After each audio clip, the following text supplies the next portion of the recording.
Working capital management. In this lesson, I'll explain the goal of working capital management and provide an overview of the working capital management process. Working capital management is determining the range of amounts for each of the current assets and liabilities that best balances risk and reward. The key word in that definition is balance. Too high or too low of an amount can cause problems. Here's a table that summarizes these issues for key working capital accounts. Too little cash can lead to bankruptcy. Too much means profits could have been higher by investing the cash or paying down loans. Too little of accounts receivable may mean credit policies are so tight that you're losing sales and profits. Too much AR may be a sign of poor cash collections. Too little inventory may cause you to lose sales, but too much inventory traps cash. Too little accounts payable puts pressure on cash and may mean lower profits. Too much AP may mean that payments are so late that you anger vendors and incur fees. Too little short term debt may lead to lack of cash. Too much short term debt means a large interest expense. The debt payments may be so large that it leads to bankruptcy. The risk of poor working capital management is poor profits and or bankruptcy. Poor profits either come from hard costs, for example, late fees or interest expense, or opportunity costs, for example, revenue from higher yielding assets.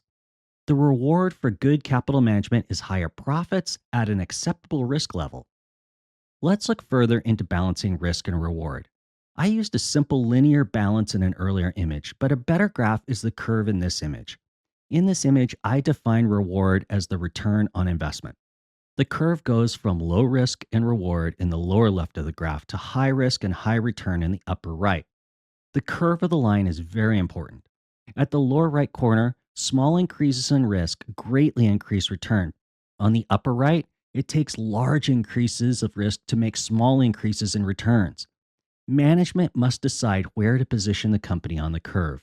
They may pick different points on the curve for different components of working capital. For example, a company may have easy credit standards, which leads to high credit losses, while at the same time keeping large cash balances because of a low tolerance for liquidity risk. Here's the outline of how a company manages working capital. Management and or the board of directors should explicitly define their risk tolerance based on the company's strategy.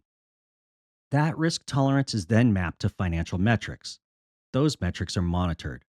When the amount of a metric falls outside of the acceptable range, management decides whether to temporarily allow this exception or take steps to bring the metric back into the acceptable range. Let's now dive into each of these steps.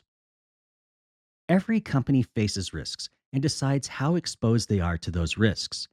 Weak companies don't identify these risks and passively accept high exposure to these risks. It's much better to identify the company's risks and decide which risks can be mitigated at an acceptable cost.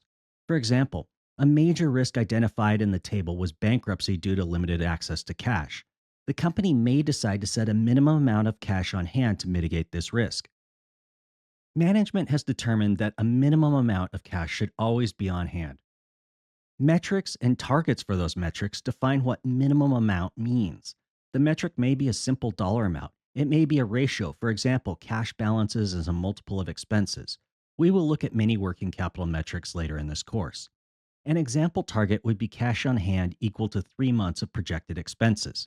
I noted that we are often looking at keeping working capital accounts within an acceptable range.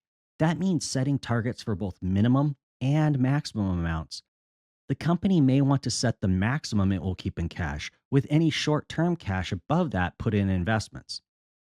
The targets for the metrics reflect multiple factors. They include the company's risk tolerance. We've already touched on this. In this course, we explore how risk tolerance will impact the credit policy for receivables, when to pay invoices, and how much short term debt to have. The company's industry. Service companies have little inventory. Manufacturers may have moderate amounts of inventory, and wholesalers have large amounts of inventory. The volatility of uncertainties. A company may be exposed to a lack of access to products from their suppliers or slow shipping times. Interest rates or inflation spikes can have large economic consequences. The company's stage in the business life cycle. In later lessons, we will see how growth consumes cash before generating cash. A high growth company in a dynamic industry will set different targets than a mature company in a stable industry. Reports don't monitor metrics, people monitor metrics. Defining metrics includes determining the monitoring frequency and who will monitor the metric. Reports often show the past results of metrics. It takes a person to determine the implications of past results for future performance.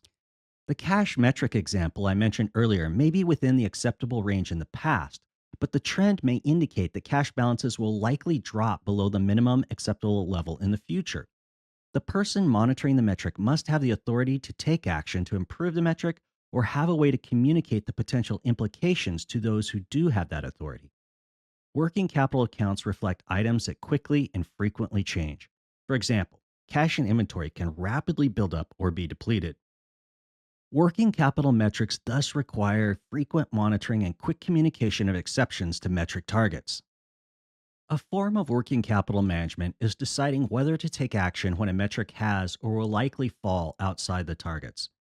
Management may decide that the exception to policy is temporary, so no action is needed. On the other hand, quick action may be needed to stop an alarming trend. Not all working capital management is a reaction to metrics. It also includes identifying opportunities and how they might impact the metrics and targets. For example, a supplier may offer a large discount if the company purchases a large quantity of goods. Management must decide if this would increase profits or tie up cash that could be better used for something else.